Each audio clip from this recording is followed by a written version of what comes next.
Good morning, guys. It's 11/22/2012 at 11:41 a.m. I've been doing ceremonies in the mudras every hour on the 11th minute, joining with everybody else globally today. And so much magic is happening. It's just absolutely incredible. At the 11:11 a.m. ceremony, there were four absolutely pure white pelicans flying over me. And I'm used to seeing white pelicans, but not like this. And they were flying in formation over me as I just did the 11:11 morning ceremony and watching the birds jump around just right at my feet, not even 4 or 5 feet away, just playing around me. And the magic that's occurring is just absolutely incredible. And the skies today are a blue that I can't recall seeing before. um, and that's happening a lot lately. It's like we've got different colors coming in that I'm not used to seeing. After the 11/11/12 ceremony, we had about a week and a half of clouds every day, and only 2 days ago now have we got skies back. And those 2 days were full of chemtrails here. The first day was absolutely full of chemtrails, and they didn't go away. And then yesterday, you could see that it was chemtrails, but it was like they were getting eaten up by the sylphs so quick that it looked like contrails. That was pretty wild. Today it's just as pristine as it can be. There's not even the slightest bit, as I look into the sky, of brown or black from pollution or from chemtrails or anything else there. It's just absolutely amazing. As I sit, I think back to opening the 11:11 doorway 20 years ago, and the group I was with in Jellicoe, Tennessee, at Angel and Dove Mountain. We I had the chance to go with Solara and be at the Great Pyramid at Giza and join that, but I kept on hearing the calling that I had to be um, in the South. This is where my energies were needed.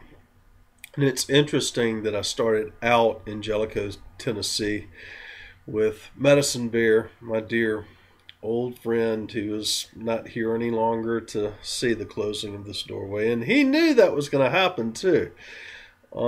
That's really interesting.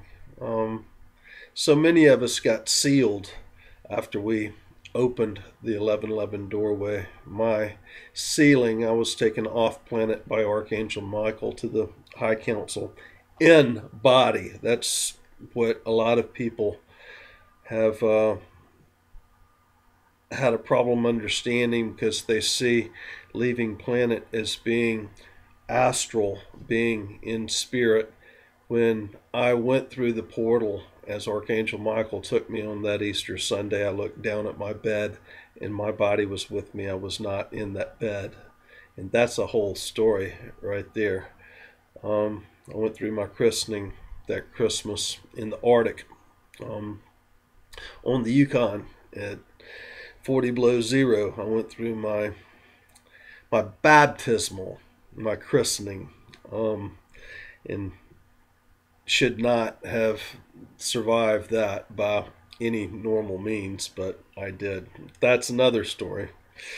But as I think back today on how magical it was, that first gathering, and and I knew I had to be local to the South, and there were no other 1111ers that were participating in the Mississippi area where I was. I had received a copy of Solara's Call to Activation, which I have on my Facebook photos. Um, I received that after knowing for almost a half a year that we would be gathering and knowing somewhat of who I was. I've always been semi-awake in this life, but it is a growing process that I believe has to do with the timelines that we collectively have shifted into. As a child, I saw both a very light and a very dark timeline, a heaven on earth, which we're seeing manifesting, but the original one had much more heaven than we've witnessed so far. And I saw also a very, very dark timeline, which we are definitely not experiencing. It might look like it's that to some persons that are in a more religious aspect, less spiritual, as they look at what's going on globally and what has happened in the Middle East and everything else. But that's all part of the process, and what's going on now is really so mellow compared to what I had seen before. Anyway, I knew that I was supposed to remain in the South back in when we opened the 1111 doorway, January 11th, 1992. In the end of 1991, I had contacted Slora. She was in Charlottesville, Virginia at that time. And I think it was Charlottesville, yeah. And I asked if there was anybody else down south, and she pointed me to Walt Burchett, Medicine Bear. He was a Cherokee medicine man who I'd known before from other lifetimes. And when we came face to face, it was an instant recognition and memory. And he had pulled together the group that I joined with to open the 1111 doorway. And we met the night before we did the activation. We met in Jellicoe at the motel we were all staying at, and in the dining room there. And when I walked into the dining room, never having seen any of these persons this particular lifetime, any of them, and I recognized all of them, and they recognized me, and we knew much about each other. And it was like memories, but not of this lifetime. And we came to Earth to do that together, and it was a recognition of who we each are, including the faces. I absolutely recognized these people. I knew who they were. I might not have known their names this time, but their energies, their face, their personalities, I knew them, and they knew me. That's a quite strange thing to have experienced. And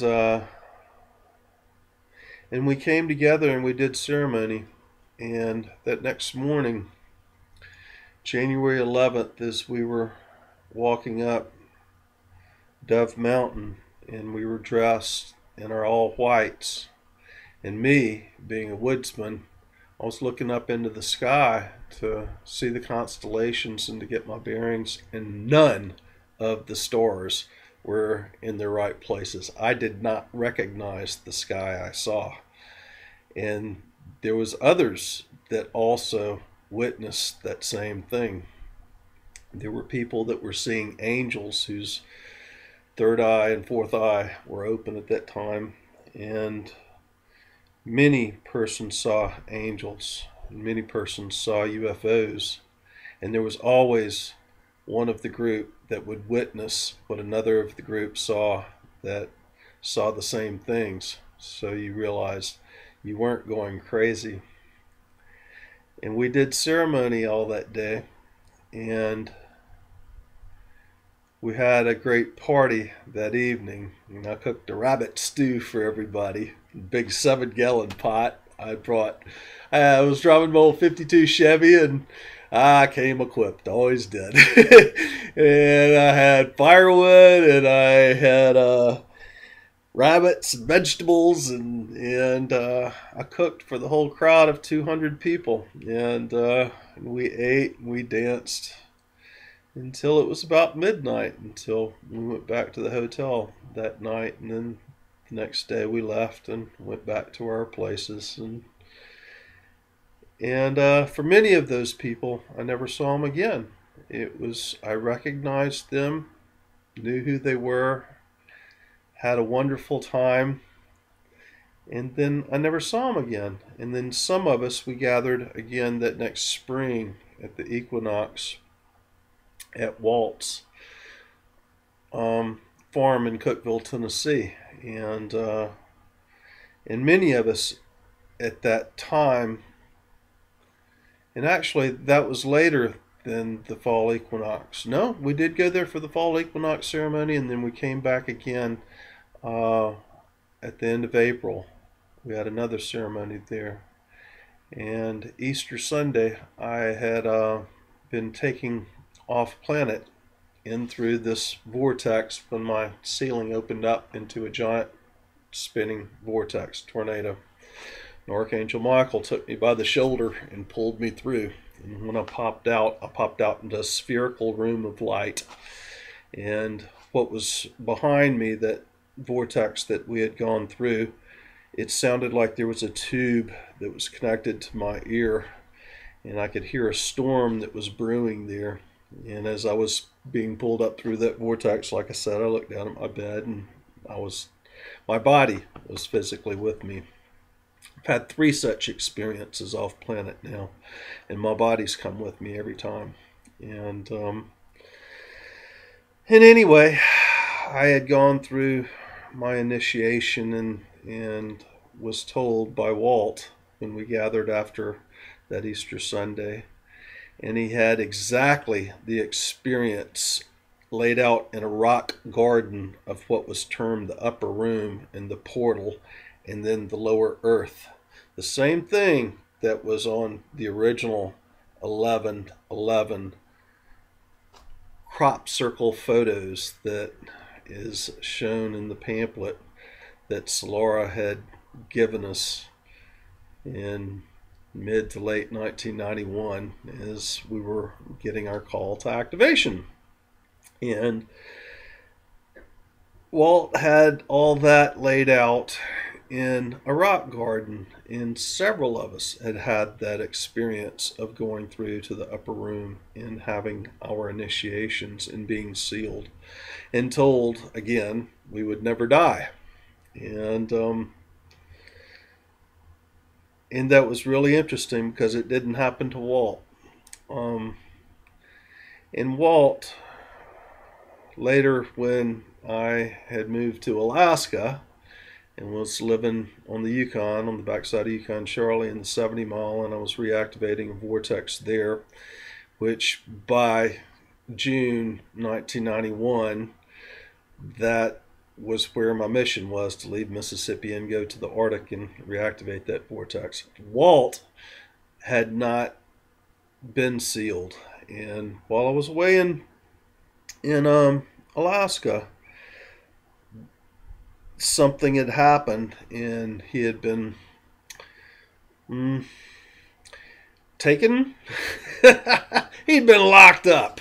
And anyway, the system decided that he, being a medicine man and making his own salves and tinctures as a Cherokee medicine man the traditional way, and being spiritual and speaking many of these same things that I speak to you now about, they doped him up and he never made it out. And I find that there was a lot of us that happened to, and I'm so grateful that we've made it through to the 11th gate ceremonies, and I reflect back, and oh, I miss you, Walt. And, now I'm coming up to the end of this video, and just wanted to do a little tribute here and stating my feelings as I look back 21 years now on all the various gate activations. Anyway, thank you all for who participated to make all this happen. I love you. Namaste.